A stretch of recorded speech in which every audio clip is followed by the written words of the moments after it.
Good day, everyone. I am Michael, moderator for this webinar.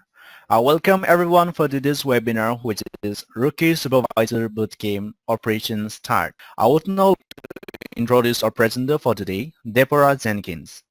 Deborah Jenkins has over 20 years of experience as an accounting and human resource HR professional. I would now like to hand over the floor to the speaker. Over to you, Deborah. Thank you, Michael, and welcome everybody. I hope you're enjoying your day so far, as we are going to be discussing Rookie Supervisor Bootcamp Operation START. As mentioned, I have a number of years of experience as a human resource professional.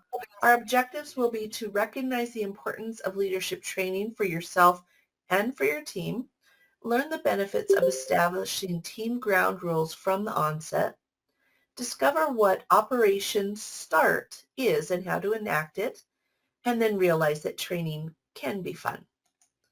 Our outline will follow these three-part sections: purpose of leadership training, establishing team ground rules, and enacting Operation START. We all have said these, or we all have heard others say excuses of why we're putting off training. Well, the answers to all of these include it takes time to save time. And it's also your ongoing responsibility. Who are we talking about today with leadership training? Supervisors. You now have a dual responsibility for both yourself to make sure you better your skills, knowledge, and abilities, but also for your team, your staff. How are we going to do that? We're going to just start putting one foot in front of the other. And we will begin with setting team ground rules.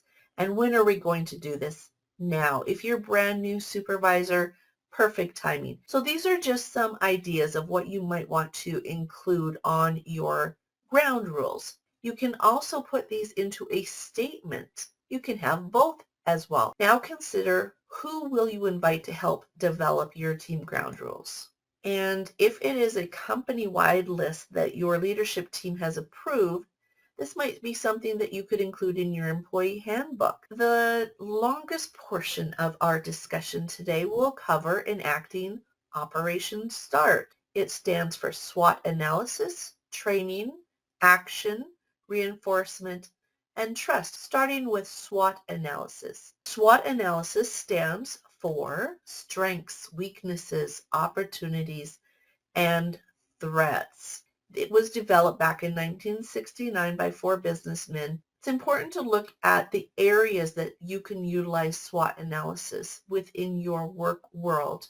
So keep these areas in mind. What do we do with SWOT analysis? We first focus on strengths. What do they have as a collectively? These are just some examples of words that you could consider. As we move beyond strengths, we also need to look at weaknesses. We need to recognize them, learn from them, and work on them. So if we can identify them and eliminate those roadblocks, that's important. Generally, within work, how would these items fit into that SWOT categories? Now, if we're going to just look at one individual and how we could really drill down this SWOT analysis. So in a nutshell, you can kind of see how SWOT analysis can help you to move forward with a decision. Think about what areas of your job responsibility could SWOT be applied to. The benefits of T for training is that it prepares the trainee for success. Leads us to the different learning styles. We're going to look at priority styles, types, topics, and methods.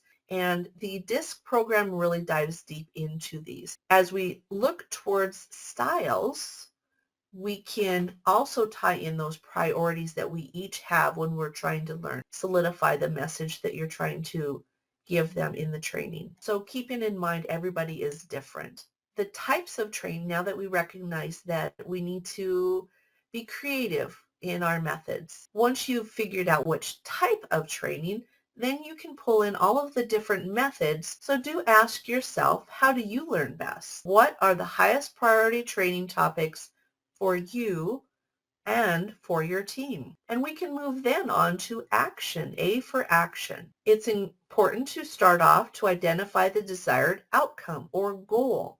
This includes SMART goal setting, showing demonstrating PECs to yourself as well. What will your action plan be? Those might be some to consider. Now, as we move on to R for reinforcement, what does it take? And that includes not just consequences, but also rewards. Rewards can take us even further than consequences can. So consider how will you reinforce your action plan, part of your reinforcement to your continued self-development. And moving on to T for trust.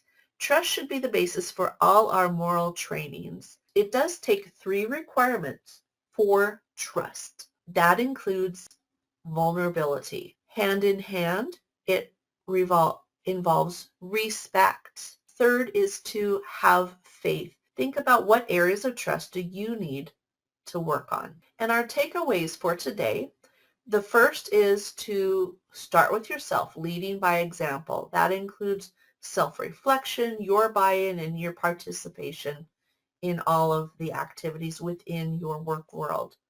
The second is to identify values and establish team ground rules early. The third is to enact Operation START, focusing your energies on SWOT, strength, opportunities, weaknesses, and threats, and align the strengths appropriately, including your own strengths. Provide and participate in ongoing training. Put your strategic plans into action. Reinforce desired behaviors, and keep the faith and trust the process. I just thank you all for showing up today, and I encourage you to be patient with yourself. Show yourself PECs, patience, empathy, and kindness, and don't be afraid to ask for help before things get out of control, because this is a new position for you. You can't be expected to instantly know what all is expected. And if your boss has not recognized that, find a way to have a visit with them to ask for guidance and assistance. And you're going to do great. So your jobs are super important. You have such a influence upon so many people that goes way beyond your employees. And keep that in mind, that you can make a positive difference. And have a blessed day, everyone. Thank you, Deborah. So that does conclude the session for today. Thank you everyone for participating. You may all disconnect now. Have a great day.